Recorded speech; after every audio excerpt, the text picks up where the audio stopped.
ಸಮಸ್ಯೆ.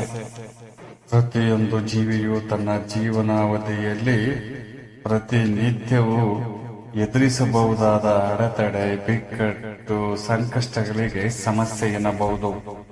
ಯಾರಿಗಿಲ್ಲ ಸಮಸ್ಯೆ? ಯಾಕಿಲ್ಲ ಸಮಸ್ಯೆ?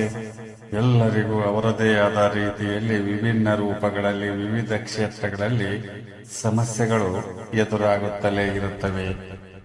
ಇದುವರೆಗೆ ಜಗತ್ತಿನಲ್ಲಿ ಯಾವುದೇ ಸಮಸ್ಯೆಯು ಸಮಸ್ಯೆಯಾಗಿ ಉಳಿದಿಲ್ಲ.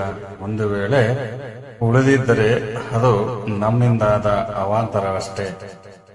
ಸಮಸ್ಯೆಯ ಮೂಲವನ್ನ ಸಮಾಧಾನದಿಂದ ಪತ್ತೆಹಚ್ಚಿದರೆ ಅದಕ್ಕೊಂದು ಸೂಕ್ತವಾದ ಪರಿಹಾರ ಇದ್ದೇ ಇರುತ್ತದೆ. ಅದನ್ನೆಲ್ಲ ಹುಡುಕುವ ಯತ್ನಗಳು ನಮ್ಮಿಂದ ಆಗಲಿ ಎಂದು ಆಶಿಸೋಣ.